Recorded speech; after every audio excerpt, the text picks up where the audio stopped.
La plupart des gens pensent qu'un potager, ça produit seulement un petit peu au printemps, beaucoup en été, un petit peu en automne, et après c'est fini. Or, dans cette vidéo, on va voir tout ce qu'il est possible de récolter en décembre. On va d'ailleurs en profiter pour récolter un légume exotique. Et également, je vais vous montrer où j'en suis dans mon stock de légumes pour pouvoir passer l'hiver. Et on va également retourner entièrement le tas de fumier, voir où en est sa décomposition. Allez, c'est parti.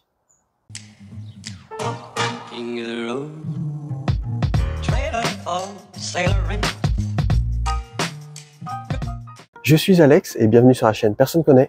Ici, on parle de potager hyper productif sur de très petites surfaces, à savoir que j'ai une des plus petites surfaces de tout YouTube, mais malgré ça, j'ai quand même réussi à atteindre l'autonomie à 100% légumes.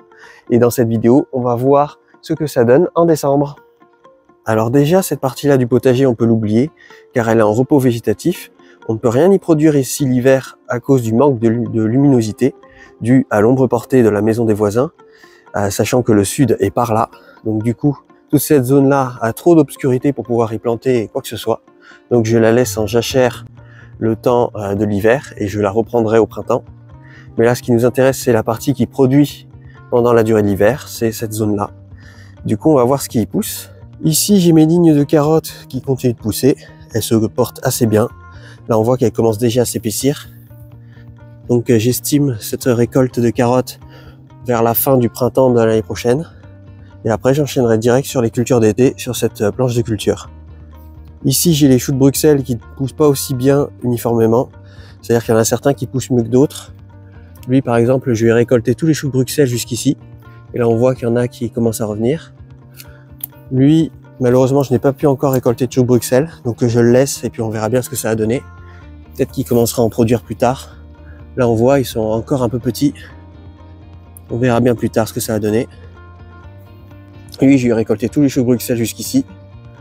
Lui, j'ai récolté tous les choux de Bruxelles jusqu'ici et il y en a des nouveaux qui arrivent. Et lui, j'ai récolté quelques choux de Bruxelles, mais comme l'autre, il a un peu de mal à pousser. Donc il y en a sûrement d'autres là qui vont revenir, qui seront bons à être récoltés plus tard. Au pied des choux de Bruxelles, j'avais planté des poireaux qui avaient mal commencé. Donc comme prévu, je pense qu'ils ne donneront pas grand chose. Je les laisse quand même et puis on verra bien. Là, vous voyez, ils sont là. Ils poussent, hein, mais franchement, ils poussent trop lentement, donc je pense qu'ils ne donneront rien. Là, j'en ai quelques-uns aussi. Donc, on verra bien. Là-bas, par contre, les poireaux perpétuels, eux, poussent bien. Là, je pense qu'ils sont récoltables vers le milieu du printemps de l'année prochaine. Là, ils commencent à s'épaissir un petit peu. Donc, je taille régulièrement le sommet des feuilles pour les faire s'épaissir au niveau du tronc. Sur cette planche de culture là, ici, j'ai du mesclin qui est prêt à être récolté. Donc là, pour l'instant, j'attends de finir le mesclin qui pousse encore dans la serre et après, je m'attaquerai à celui-là. Donc voilà, le mesclin, ce qui est vachement bien, c'est qu'on coupe à chaque fois à ras et ça revient à chaque fois, c'est de la salade à couper. Et ça reviendra jusqu'à la fin du printemps où là, il fera trop chaud et le mesclin aura tendance à monter en fleurs et ne sera plus assez intéressant. Sachant qu'en ce moment, je mange toujours le chou. Je mange toujours des feuilles de chou un peu partout. Je mange également de la blette, voilà. Et en ce moment, voilà, je mange le mesclin de la serre et le tout, j'aromatise avec des capucines naines, j'aromatise avec des fans d'ail ou des fans de poireaux. J'aromatise aussi avec plein d'autres plantes comme de l'oseille, comme plein d'autres plantes en fait pour essayer de diversifier un maximum les vitamines et les légumes qui sont consommés. Donc voilà, ici j'ai un chou de Bruxelles qui est apparu spontanément parce qu'à chaque fois que je récolte et que je coupe, je laisse toujours le réseau racinaire. Donc souvent, j'ai des plantes qui apparaissent spontanément. Je pense que lui, je le récolterai vers le milieu du printemps peut-être de l'année prochaine. Ici, là, j'ai les radis noirs d'hiver. Alors eux aussi, je pense, vers peut-être le début du printemps de l'année prochaine. Sachant que ceux de la serre, je les récolte environ vers fin décembre. Donc ceux-là, ils vont mettre un peu plus de temps à pousser. Donc voilà, là, ils commencent à s'épaissir. Hein. Je sais pas si on arrive à voir. Commence à s'épaissir. Donc on va bien voir. À savoir qu'ici, mes cultures se sont fait pas mal attaquer par des chenilles. Là, vous voyez, ces chenilles-là, c'est dingue, elles se sont attaquées à toutes mes cultures. Elle est où? Voilà, elle est là. À toutes mes cultures, elles se sont attaquées. Aussi bien ici au radis noir, que à côté, ici, sur cette ligne de navets qui pousse ici. Là, vous voyez, les navets, ils commencent à s'épaissir eux aussi, courant du printemps de l'année prochaine. Voilà, là, les chenilles se sont attaquées à eux. Se sont attaquées à ça également, elles se sont attaquées aux choux, elles se sont attaquées à tout. C'est un truc de fou. J'en ai eu partout, ça m'a fait beaucoup de dégâts. Donc je les retire au fur et à mesure, mais ça revient à chaque fois. Alors, vous voyez, là les navets, ils ont pris un sacré coup. Hein. Je sais pas si ça a donné grand chose à cause des chenilles. Là les feuilles se sont faites manger. Donc on verra bien. Il y en a certains qui commencent à gonfler, donc peut-être eux ils s'en sortiront. Au milieu là j'ai mes poireaux qui continuent de pousser. Là ils s'épaississent petit à petit, donc au fur et à mesure pour les faire s'épaissir je coupe. Voilà, ça s'épaissit tranquillement. Donc eux, ça sera au milieu du printemps de l'année prochaine. Là ici j'ai le chou Bruxelles, un chou Bruxelles spontané qui a poussé lui aussi courant du printemps de l'année prochaine. Je commencerai à les récolter. Là j'ai des poireaux perpétuels que je pourrais déjà commencer à ramasser, mais que je laisse encore s'épaissir, qui reviennent chaque année. Donc là voilà, les fûts commencent à être assez épais, mais pas encore assez, sachant que cette variété ne fait pas des fûts très épais. Contrairement à cette variété-là de poireaux perpétuels, c'est pas les mêmes, c'est des poireaux des vignes. Et ça, ce sont des poireaux perpétuels. Je me souviens plus de la variété Allium je sais plus quoi. Et eux, ils s'épaississent beaucoup moins, contrairement aux autres poireaux perpétuels. Mais bien sûr, c'est comestible. Donc là, je vais les laisser pour l'instant. Je ne manque pas du tout de nourriture, donc je les laisse et puis on verra bien. Je les laisse encore s'épaissir. Là, j'ai l'artichaut qui est revenu, donc sûrement au printemps de l'année prochaine, je vais commencer à manger des artichauts. Donc ouais, tout suit son cours, tout avance petit à petit. Là aussi les navets, printemps de l'année prochaine. Ils poussent plus ou moins bien à cause de cette année chenilles. Là franchement cette chenille ça a été vraiment l'horreur cette année. Il y a pas mal de choux qui sont fait attaquer. Heureusement que j'ai un potager assez résilient, c'est-à-dire qu'il prend en compte les potentielles pertes. Mais c'est toujours pénible quand on plante quelque chose et que tout se fait manger par des parasites. Alors sur cette planche de culture là, ça continue de pousser tant bien que mal. Alors là, je pense que c'est des navets. Alors eux, ils ont un peu du mal à pousser parce que ils sont attaqués par des bestioles. Donc vivement qu'il y ait un bon coup de froid qui débarque pour pouvoir me débarrasser d'une bonne partie des parasites. Là, il y a cette blette qui a un peu du mal. Elle a une forme un peu étrange. Là, elle pousse tranquillement. Là, j'ai un chou paumé, chou cabu qui continue de pousser tranquillement. Alors au milieu, là, j'avais de l'ail. J'avais planté des cailloux d'ail, mais ils n'ont pas tous pris. Il n'y a que ceux-là, jusque là-bas, qui ont pris. Donc on verra bien. Alors ça, c'est trop drôle. C'est un piment qui essaye de survivre malgré tout, malgré que ça ne soit plus la saison. Alors j'avais quand même ratiboisé, je l'avais coupé jusqu'ici. Mais il continue d'essayer de survivre. Il essaye même de faire des piments. Je sais pas si on arrive à voir. Alors on voit qu'il essaye encore de faire des piments. Donc je le laisse et puis on verra bien ce que ça va donner, s'il va survivre ou non. Mais bon, je n'y crois pas trop. Je lui laisse quand même sa chance. Et peut-être que si j'arrive à le conserver jusqu'à l'année prochaine, j'aurai des piments un peu plus tôt. Là, le chou frisé, j'ai tout mangé jusqu'ici. Là, c'est en train de repartir. Il y a de nouveau de quoi récolter. Là, j'ai de la salade qui pousse un peu partout dans le potager. Là, j'ai un autre chou paumé qui pousse. Là, une autre blette. Là, j'ai le chou perpétuel qui continue de pousser, qui pousse tout le temps en permanence. Et lui aussi se fait pas mal attaquer. D'ailleurs, il y a un nouveau parasite là qui a débarqué. C'est, je sais plus comment, un genre de cochenille. Donc là, je ferai peut-être un traitement au savon noir dilué dans l'eau. Donc je verrai. Mais voilà, ça continue de pousser. Ou alors sinon, vous savez quoi, je vais pas me prendre la tête. Hop. Et ça va l'aider à mieux repartir. D'ailleurs, hop, je vais retirer ça aussi. Et voilà. Et ça, je vais m'en débarrasser. Je vais le mettre au compost. Donc voilà, ça continue de pousser tranquillement. Là, j'ai tout mangé de là jusque là. Et là, ça reprend. Lui aussi se fait un peu attaquer, on dirait. Aïe, aïe, aïe. Bon, vivement qu'il y ait le gel qui arrive, que ça me tue tous ces trucs. Là, j'ai de la capucine naine qui pousse un peu partout. J'en mange de temps en temps. Les feuilles et les fleurs. Elle fait des fleurs oranges. C'est drôle parce qu'elles font pas toutes des fleurs oranges dans le potager. Là, ici, j'ai des poireaux. Non, ça, c'est de l'ail. Voilà.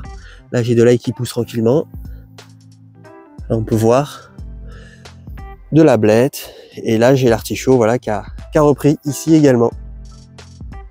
Sur la planche de culture qui est juste à côté, ben là aussi, ça continue de pousser tranquillement. Alors là, c'est un mélange de navets et de radis d'hiver, je crois. Il y a un peu de tout. Donc là, voilà, courant milieu du printemps de l'année prochaine, je pense. Là, j'ai de la blette qui se fait un peu attaquer aussi Après voilà, c'est les aléas du potager sans pesticides, sans rien, les aléas du potager bio. Donc voilà, on est soumis à la nature. Là j'ai de la blette qui pousse, là aussi, c'est deux variétés différentes. C'est de la blette qui fait des grosses cardes et ici des petites cardes. Là ici, là il se porte beaucoup mieux, l'ail d'hiver, ça pousse tout le long. D'ailleurs ça je me demande si c'est pas de l'échalote, là-bas. Voilà, ça j'en mange tout le temps, tout l'hiver j'en mange.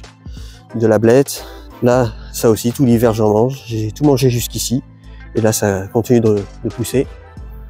Ça aussi tout l'hiver j'en mange, la capucine naine, ça c'est trop bien. En plus ça aromatise les plats. Franchement si vous en faites pousser, vous goûtez la fleur et ça permet d'avoir comme du poivre. Ça imite le poivre, c'est vraiment trop bien. Voilà, capucine naine, en plus c'est perpétuel, ça reste tout le temps. Là ici j'ai de la blette qui a un peu de mal. Je pense au printemps elle va mieux prendre. Là j'ai le chou de Banton, chou perpétuel, qui se fait aussi pas mal attaquer. Décidément ça c'est vraiment une année avec pas mal de parasites. Là, est-ce que j'en vois d'autres? Peut-être que vous allez en voir que moi je vais pas voir. Hop.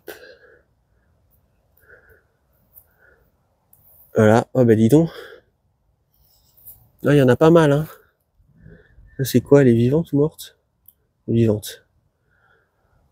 Ah c'est dingue cette année. C'est vraiment l'année des chenilles. Hein. Là j'ai la blette qui pousse tranquillement. Là j'ai l'artichaut qui revient également. Non, ça pousse tranquillement, hein, tranquillement, toute cette zone. Il y a toujours quelque chose à ramasser, toujours quelque chose à récolter, toujours quelque chose à manger. Alors là, ici, j'ai toujours ma haie fruitière. Alors évidemment, il y a certaines plantes qui passent en dormance, comme ici, les groseilliers. Tous les groseilliers passent en dormance. Là-bas, également là-bas. Là, ici, j'ai les goyaviers du Brésil qui, eux, poussent tranquillement. J'en ai tout le long. Voilà, un peu partout. Ça se mange. Ça, c'est de l'oseille. Alors c'est pas de l'oseille sauvage, c'est moi qui l'ai planté là. Mais c'est pas mal pour aromatiser les plats et pour avoir une diversité de vitamines. Ici sur cette planche de culture là, j'ai le fameux légume exotique qui pousse. Alors le légume exotique, vous allez me dire, ben on le voit pas. Eh ben c'est normal parce que c'est un légume qui pousse sous terre. Il est là-dessous et on viendra le chercher tout à l'heure, voir à quoi il ressemble. Voilà, c'est un poire de terre yacon. Vous voyez, il fleurit encore. Alors pourtant on est en décembre, il continue de pousser. C'est que franchement pour un mois de décembre il fait pas trop froid. Franchement ça va. Là je suis en pull dehors, enfin en pull à capuche. Donc franchement ça va, il fait pas trop froid.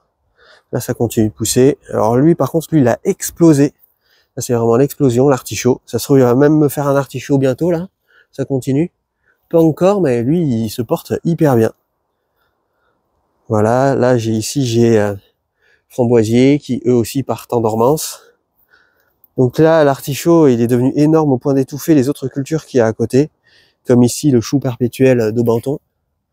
Après, lui, j'ai l'impression qu'il se fait beaucoup moins attaquer par les chenilles. Donc est-ce que l'artichaut aurait un rôle protecteur? Ouais, quoique, j'ai rien dit. Mais les feuilles sont beaucoup moins attaquées que les autres. Voilà, j'ai de la blette qui se fait un peu étouffer aussi. Là-bas, j'ai un chou frisé qui se fait étouffer aussi. Donc bon, c'est pas grave. Là, ici, j'ai un chou paumé qui lui s'est fait pas mal manger. Là, on voit, s'est fait pas mal manger. Ici, un chou perpétuel avec toujours ce truc là. Hop, vous voyez, pas besoin de produits toxiques. On enlève au pouce. Là, j'ai de la blette, je l'ai pas mal mangé, mais elle continue de produire encore énormément. Là, j'en ai une nouvelle qui arrive, sûrement courant printemps de l'année prochaine. Là, j'en ai pas mal mangé aussi. D'ailleurs, on peut voir au niveau du pied, tout ce que j'ai mangé, ça continue de produire. Hein. Voilà, j'ai mangé tout le long là, de là jusqu'au pied. Ça continue de produire énormément. Alors, elle a un peu de mal à pousser. C'est des radis noirs et des navets. Après, je pense que c'est à cause du manque d'ensoleillement sur cette zone. L'hiver, c'est pas... En fait, l'ombre portée ici de la maison des voisins plus l'arbre, ça fait vraiment de l'ombre, un petit peu d'ombre ici, donc c'est pas terrible. Mais bon, ça continue de pousser tranquillement. On verra bien ce que ça a donné. Là, ici, capucine naine, toujours délicieux. Vous voyez, celui-là, il fait des fleurs rouges.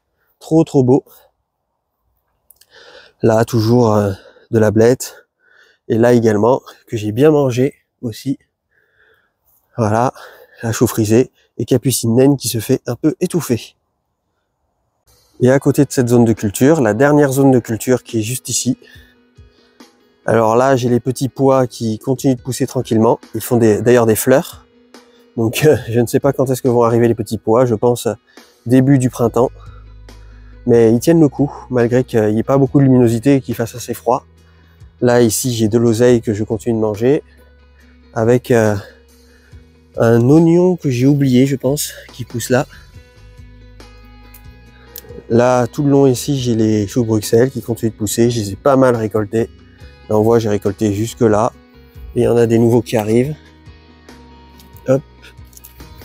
Là, lui, je l'ai un peu récolté. Là, lui, bon, ils ont un peu de mal à pousser. Donc, je pense au printemps de l'année prochaine, ils seront un peu plus grands. Là, de la blette, là, de la blette, là, de la blette. Comme on peut le voir, je les ai bien mangés. Là, franchement, ça pousse nickel. Là, j'ai toujours ces chenilles. C'est vraiment une dinguerie. J'en ai vraiment énormément. Là, voilà. Toujours bien mangé, hein. Les choux Bruxelles, ça continue de produire. Et j'en ai pas mal mangé. Là également. Et là, j'ai de la blette. Là, les petits pois poussent pas hyper bien uniformément. Il y en a qui poussent mieux que d'autres, comme ceux-là, par rapport à ceux-là. Donc, on verra bien ce que ça a donné. Au pire, je referai le semis au printemps. Là, ici, j'ai le chou frisé. Lui, j'en ai un petit peu mangé déjà. On voit. Lui, j'ai mangé jusque là. Et ça continue de pousser. Pareil, jusque là, ça continue de pousser. Là, j'ai toujours la blette. Là, j'ai ce chou frisé là. Lui aussi, je l'ai bien mangé, bien ratiboisé. Pareil sur celui-là. Pareil sur celui-là. Et pareil sur celui-là. Là, ici, dans la fraiseraie, ça continue de pousser. Un peu trop d'ailleurs, parce que les fraisiers, ils essayent encore de faire des fraises. Là, ils font des fleurs, mais là, c'est fini, là. Ils sont en train de s'épuiser encore à faire des fleurs un peu partout. On a vraiment une saison très particulière. Là, lui aussi. Ils essayent encore, hein. En fait, là, ils sont en train de s'épuiser à essayer de penser qu'ils peuvent encore faire des fraises. Et du coup, après, au printemps, ils produiront beaucoup moins. Il ne faut pas hésiter à retirer toutes les fleurs. Mais ouais, c'est dingue, hein. Ils essayent, hein. Faudra que je vienne ici un peu désherber parce qu'il y a un peu de mauvaises herbes qui reviennent. Même si ça va, il n'y en a pas trop. Faudra que je refasse aussi un apport de paillage pour pouvoir éviter que les mauvaises herbes reviennent trop vite. Et ouais. Vous voyez, il y a déjà un paillage de feuilles. De feuilles ici de cerisier qui poussent tranquillement. La partie en dormance du potager, je vais la bâcher. Là, on voit même plus la bande de culture qui est juste ici. Donc là, il faudra que je bâche. Là aussi, j'ai bâché un peu les allées et puis les bandes qui sont le long là. Il y a encore des haricots violets, hein, c'est dingue. Je pourrais encore en récolter si je voulais, mais là, j'ai la flemme. J'ai déjà plus de place dans mes congélateurs. Donc ça sert à rien de récolter pour récolter. Là, franchement, j'en ai beaucoup trop, quoi. Donc là, voilà, je vais tout bâcher. Ici, je vais voir pour remettre un grillage au lieu du filet. Parce que le filet commence à s'abîmer. Enfin, c'est pas très périn, c'est très compliqué au niveau de la maintenance. À chaque fois, il a tendance à s'écraser sous le poids des haricots. Donc, je vais voir si je vais pas mettre des poteaux ici en bois et mettre un grillage. J'ai déjà le grillage. Il me manque juste les poteaux. Et à faire, voilà, des structures comme ça, beaucoup plus hautes. Parce qu'à chaque fois, vu que mes haricots violets, ils ont tendance à grandir hyper haut, mais ils tournent sur eux-mêmes, ils tournent. Là, on le voit, le phénomène d'ailleurs, là, où ils tournent sur eux-mêmes, tellement ils n'ont pas assez de hauteur pour pousser. Ils envahissent même ici la rose, enfin le rosier qui est ici. Ils l'envahissent même, tellement ils n'ont pas assez de hauteur, donc il va falloir que je règle ça l'année prochaine. Je vais voir si j'ai le temps, et surtout si j'ai les moyens. Mais ouais, il faudrait que je change ici de structure. Après, là, ce que je compte faire, déjà au printemps de l'année prochaine, ici, j'ai récolté les crosse-nœuds du Japon. Et ici, j'ai tout nettoyé la zone. Voilà, j'ai nettoyé toute cette zone-là. Et je vais récolter les crosse-nœuds du Japon et je vais les réimplanter un peu partout. Et je vais mettre une bonne couche de paillage pour éviter que les mauvaises herbes reviennent et pour refaire cette zone de culture-là. Comme d'habitude, ici, je referai une grosse plantation de fèves. Car les fèves, c'est pas mal, ça apporte des protéines dans la récolte des légumes. C'est assez intéressant. Alors j'ai eu un petit problème, j'ai eu mon rotofil qui a cassé, donc là j'ai pu tout passer au rotofil. J'ai passé au rotofil ici, là on voit que c'est bien coupé. Là, Mais là, vous voyez, c'est la forêt parce que mon rotophile est mort. Il a rendu l'âme. Donc il va falloir que je m'en rachète un. Alors comme projet, j'ai également un projet de construire des arches à légumes avec la structure de mon ancienne serre. Voilà, une arche à légumes ici. Là, une arche à légumes également ici. Ça va être super beau. Donc je vais voir ce que ça va donner. Il va falloir que j'étudie un peu le système. Là, les cuves de récupération, en ce moment, je suis en train de les nettoyer, vu que là, il y a trop d'eau en ce moment, donc il n'y a pas besoin de récupérer de l'eau. Là, on voit qu'elles se sont pas mal encrassées. Alors avant, j'avais des bâches pour empêcher que les algues poussent à l'intérieur, mais les bâches, ça tient vraiment pas sur les cuves. Donc il faudrait que je fasse une structure en bois. Mais de toute façon, je vais changer le système. Là, je vais construire des châteaux d'eau à la place d'avoir des cuves au ras du sol. Je vais les surélever un maximum. J'ai déjà les parpaings. Il me manque juste le temps et avoir un pote à disposition pour m'aider à soulever les cuves. Mais ouais, je vais les surélever au maximum pour avoir plus de pression à la sortie des cuves. Et comme ça rendra mon système d'arrosage automatique beaucoup plus performant. Là, on le voit pas trop, mais bah non plus, il est sous le paillage. Là, voilà, mon système d'arrosage automatique goutte à goutte, il sera beaucoup plus performant avec des cuves qui seront plus hautes. Il y aura beaucoup plus de pression à la sortie. Et là, l'eau, l'arrosage, il ira jusqu'à la fin du potager, normalement. Maintenant que je vous ai expliqué un peu tout ce que je mange et tout ce que je récolte en ce moment, eh ben, on va aller voir mon stock de légumes pour l'hiver, voir où il en est. Eh ben, je n'ai rien touché. J'ai pas mangé grand chose. En fait, j'ai mangé juste quelques petits sacs de tomates.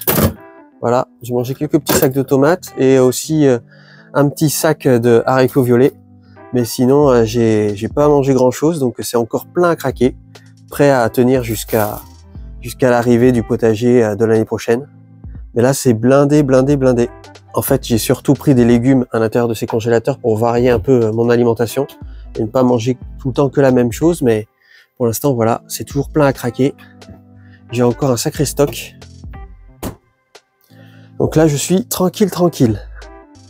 Niveau féculents, voilà tout ce qui me reste des pommes de terre et patates douces. À savoir que là, toutes les patates douces du potager ont été récoltées, mais il me reste encore des pommes de terre à les récolter. Donc est-ce que je vais aller les récolter dans la boue ou est-ce que je vais les laisser pour l'année prochaine pour qu'elles puissent repartir? Je ne sais pas encore, mais voilà, c'est ce qui me reste. J'ai gardé d'ailleurs 2 patates douces de chaque variété, 2 patates douces de variété classique et 2 patates douces de la variété violette, pour pouvoir refaire des plans pour l'année prochaine. Avant d'aller retourner le tas de fumier, voir où il en est dans sa décomposition, on va récolter le fameux légume exotique, la poire de terre Yacon, voir ce que ça donne. Je vais essayer de pas tout récolter, sinon je vais avoir trop de légumes dans le frigo. Voilà ce que donne la poire de terre. Elle est vraiment énorme. Là, c'est tout ça c'est mangeable, tout ça également. Ça, on va les laisser dans la terre parce que contrairement à ce qu'on pourrait penser, ça, si on le replante, ça ne donnera rien. C'est seulement ici, ces petits rhizomes ici, qui eux donneront quelque chose. Donc ça, il faut le garder, le replanter. Et ça, par contre, tout ça, ça se consomme. Donc, on va voir à peu près ce que ça donne. Là, j'ai coupé ici le pied. Les petits rhizomes ici, je vais peut-être les laisser également. Et voilà, ça, c'est un pied de poire de terre. Alors tout ça, ça se replante. Et c'est ça qui se consomme. Là, on voit que c'est des grosses quantités. C'est vraiment énorme. Ça fait bien plusieurs repas. Voilà, je vais couper ici, je vais couper là, et après on va voir ce que ça donne en tout. Voilà ce que ça donne en finalité. Alors tout ça, ce sont les rhizomes à replanter pour avoir de nouvelles poires de terre. On peut le démultiplier très facilement, vous voyez. Ça, je vais le replanter aussi, on verra bien ce que ça a donné. Et tout ça, c'est ce qui se consomme. Vous voyez, ça fait des gros légumes, exotiques, avec un petit arrière-goût sucré. Franchement, c'est super. Maintenant, on va s'occuper du tas de fumier pour pouvoir relancer la décomposition. Comme on peut le voir, eh bien, il a déjà bien réduit par rapport à ce qu'il était avant.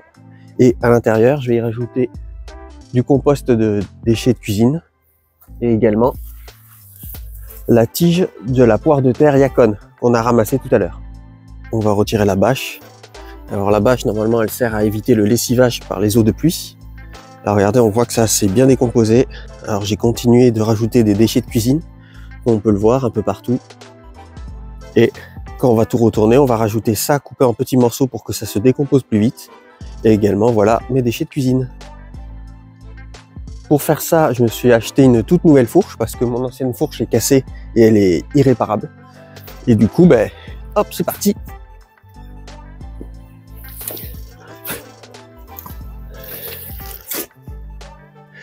Ouh, c'est chaud là, ça fume.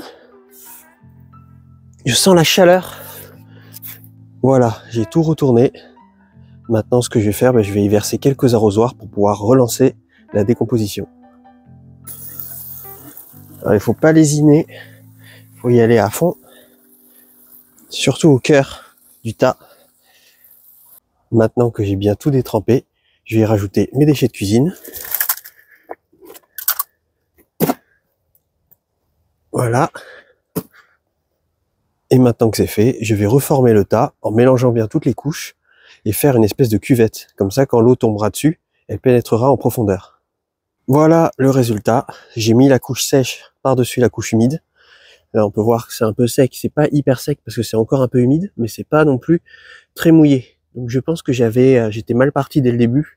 J'aurais dû mettre plus d'eau. J'ai trop fait confiance au fait que le fumier était déjà mouillé par la pluie et tout, et du coup, je fais confiance également à la pluie qui est tombée, mais ça n'a pas suffi. En fait, la pluie passée par-dessus est tombée sur les côtés. Donc là, ce que je vais faire, je vais rajouter de l'eau. Là, on peut voir que j'ai fait une cuvette. Du coup, quand il va pleuvoir, ça va plonger au milieu, au lieu de tomber comme ça faisait avant sur les côtés. Là, j'ai mes 2 arrosoirs. Je vais bien tout humidifier. Et après, je vais pouvoir remettre la bâche par-dessus. Ça y est, je l'ai bien mouillé. J'ai versé au moins 6 arrosoirs par-dessus. Là, on peut voir que c'est bien détrempé. Ça a bien réduit. Il reste plus grand chose. Enfin, plus grand chose, il y en a quand même une sacrée quantité, mais ça a bien réduit. Donc, je pense que dans quelques mois, je viendrai rajouter encore un peu de fumier par-dessus pour pouvoir rajouter de la quantité. Parce que là, je ne pense pas que j'aurai assez de terreau pour pouvoir faire tout mon potager d'été. Mais franchement, c'est déjà une sacrée quantité. Et du coup, après, je vais le mélanger à la terre du jardin, la terre argileuse. Je vais en mettre environ 1/3. Et puis ça va faire un terreau bien équilibré. Voici une des petites nouveautés pour la saison 2 sur la chaîne Personne Connaît. À partir de maintenant, à chaque vidéo sur le potager, je vais vous transmettre les relevés des températures et les relevés des taux d'humidité. Et comme on peut le voir, là, les températures sont quand même assez hautes. 16 degrés, c'est quand même assez haut pour la saison. Et les températures les plus basses, en tout cas pour cette semaine, c'est 2 degrés. Donc toujours pas de température négative à l'horizon. Et le taux d'humidité, lui, est par contre très élevé. Donc ça, c'est pas mal de jours de pluie qui se sont succédés. Comme vous avez pu sûrement le remarquer, c'est que quand il pleut, la température extérieure a tendance à être plutôt chaude. Et quand il fait beau, la température extérieure a tendance à être plutôt froide. Et ici, ce sont les données mensuelles qui ont été collectées dans le potager. Et comme on peut le voir, toujours pas de gel, toujours pas de température négative. Ça a toujours été à plus de 1 degré. Donc franchement, c'est incroyable pour la saison. Alors que pourtant, si on regarde bien en dessous, au niveau de l'humidité, il y a bien des jours où il a fait très beau. Et malgré ça, ça n'a toujours pas descendu en dessous des 1 degré. Donc franchement, assez impressionnant. C'est quand même des températures assez hautes, même si on n'en a pas réellement l'impression. C'est quand même des températures qui sont supérieures aux moyennes de saison. Après, j'ai eu quelques infos comme quoi ça n'allait pas durer et qu'à partir de la semaine prochaine, on allait avoir un refroidissement qui allait s'installer sur une bonne partie de la France. Donc ça sera à voir. Et voilà, c'était la dernière vidéo de l'année au sujet du potager extérieur. Je vais continuer de travailler ce tas de fumier, le retourner plusieurs fois, rajouter encore des arrosoirs, jusqu'à avoir une décomposition suffisamment homogène pour pouvoir fabriquer notre terreau pour le potager de l'année prochaine. Donc ça a bien avancé. Il faut se dire que j'ai quand même fait 2 allers-retours en voiture pour pouvoir remplir et faire ce tas de fumier. Je pense que j'y retournerai encore au centre équestre pour venir rechercher du fumier, pour aller remettre encore du fumier par-dessus, pour avoir le plus de quantité possible. Et puis on verra, on suivra tout ça ensemble. Merci énormément aux membres de la communauté qui permettent la survie de la chaîne en me soutenant financièrement, soit via le Tipeee, soit en cliquant sur le bouton rejoindre de la chaîne. Il est fort probable qu'à partir de mi-décembre, je prenne quelques semaines de pause pour pouvoir profiter de ma famille et puis préparer la saison 2 sur la chaîne. J'en parlerai un peu plus dans la prochaine vidéo. Et je vous dis à la prochaine.